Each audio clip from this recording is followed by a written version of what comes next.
जय हिंद दोस्तों, कैसे हैं आप सभी लोग। आशा करते हैं आप सब बढ़िया होंगे। दोस्तों आज की इस वीडियो में मैं आपके लिए अर्धवार्षिक परीक्षा 2022-23 सामाजिक विज्ञान का रियल मॉडल पेपर लेकर आया हूं। दोस्तों जी हाँ, बिल्कुल ये रियल मॉडल पेपर है, आपका 2022-23 का है। आपका एग्ज़ाम अगर नज़दीक होने वाला है अर्धवार्षिक का, तो आप लोग इस वीडियो को देख लीजिए। यही पेपर आपकी परीक्षा में आएगा एज इट इज़ इसी तरह से। मैं दोस्तों सभी क्वेश्चन का सॉल्यूशन भी लेकर आया हूं। आप लोग देख सकते हैं यहाँ पे मैं अपने हाथों से सभी क्वेश्चन के आंसर आपको लिखकर बताऊंगा। ओके, मैंने पहले से अपने हाथों से लिखा है, फिर पीडीएफ में इसे कन्वर्ट कर लिया है।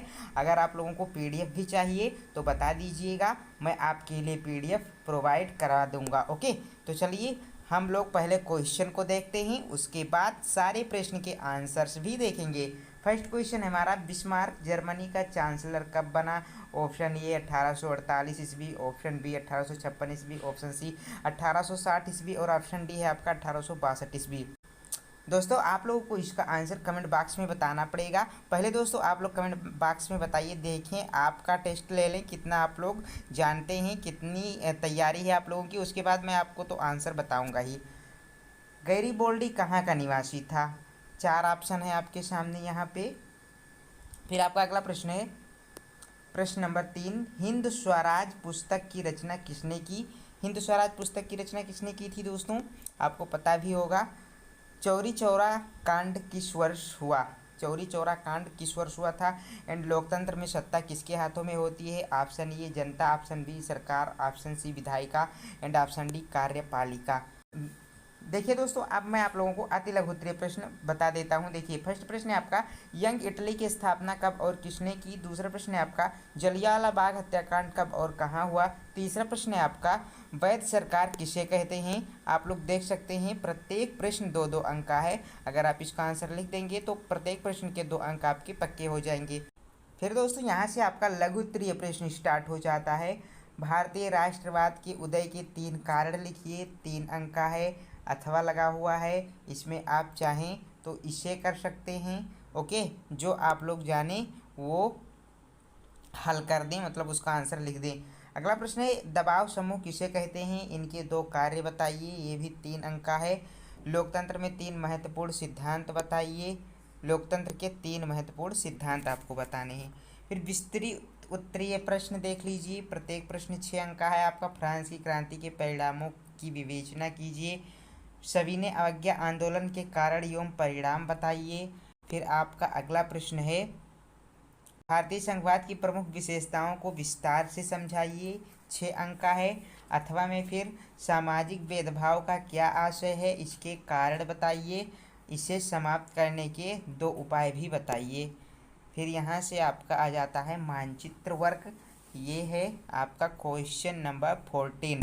निम्नलिखित स्थानों को भारत के दिए गए रेखा मानचित्र में इस चिन्ह द्वारा आपको दर्शाना है। वह स्थान जहाँ स्वर्ण मंदिर स्थित है, वह स्थान जिसे सिकंदर लोदी ने बसाया था, वह स्थान जहाँ 1930 में कांग्रेस का अधिवेशन हुआ था। एंड अगला है आपका 1929 में कांग्रेस का अधिवेशन कहाँ पे हुआ था। फिर वह स्थान जहाँ सूती मिल श्रमिकों का सत्याग्रह हुआ था। तो सभी का आंसर मैं आप लोगों को अभी बताने वाला हूँ। ओके, तो चलिए पहले आंसर्स देख लेते हैं सभी की, उसके बाद आगे के प्रश्न भी करेंगे। देखिए आपका यहाँ पे बहुविकल्पीय प्रश्न से स्टार्ट कर रहा हूँ मैं। ओके, फर्स्ट प्रश्न का आपका आंसर हो जाएगा ऑप्शन नंबर डी 1862। सेकंड का हो जाएगा फ्रांस। एंड आपका थर्ड का हो जाएगा महात्मा गांधी। और चौथा का हो जाएगा आपका 1922। ये है आपका चौरी चौरा हत्याकांड। अगला है question number 6, sorry question number 5 का आंसर हो जाएगा जनता। और क्वेश्चन नंबर 6 का आंसर हो जाएगा भारत। एंड अब अति लघु उत्तरीय प्रश्न में देख लीजिए। अति लघु उत्तरीय प्रश्न में आपका है, यंग इटली की स्थापना 1831 ईस्वी में मेजनी ने की थी। प्रश्न नंबर 8 का हो जाएगा, जलियांवाला बाग हत्याकांड पंजाब के अमृतसर में 13 अप्रैल 1919 को हुआ था। और क्वेश्चन नंबर 9, वैध सरकार उस सरकार को कहते हैं, वैध सरकार उस सरकार को कहते हैं जो कानूनी रूप से लोगों द्वारा अर्थात जनता द्वारा चुनी जाती है। फिर दोस्तों फिर दोस्तों आपका लघु उत्तरीय प्रश्न यहाँ से स्टार्ट हो रहा है। प्रश्न नंबर 10, ये देखिए क्या है, अथवा वाला। इस मैंने किया है यहाँ पे अथवा वाला आंसर मैंने लिखा है यहाँ पे। तो देखिए क्या है, सन 1920 में गांधी जी ने असहयोग आंदोलन का शुभारंभ किया था, लेकिन सन 1922 में गोरखपुर के चौरी चौरा में हिंसक घटना घटित हुई, जिसके चलते भीड़ ने पुलिस थाने को आग लगा दी, जिससे 22 पुलिसकर्मी जलकर शहीद हो गए। इस घटना के बाद महात्मा गांधी ने असहयोग आंदोलन को वापस लेने का निर्णय किया। आइए प्रश्न नंबर 11 का आंसर देखते हैं। दबाव समूह का वर्तमान राजनीतिक व्यवस्थाओं में विशेष स्थान है। दबाव समूहों के संदर्भ में कहा जा सकता है कि जब कोई संगठन अपने सदस्यों के हितों की पूर्ति के लिए सामाजिक सत्ता को प्रभावित करता है और उनकी पूर्ति के लिए दबाव डालता है, तो संगठन को दबाव समूह कहते हैं।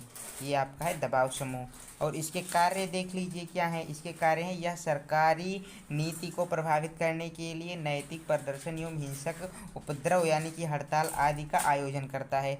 फिर विस्तृत उत्तरीय प्रश्न का आंसर यहाँ पे मैंने लिखा है, सविनय अवज्ञा आंदोलन के कारण क्या थे।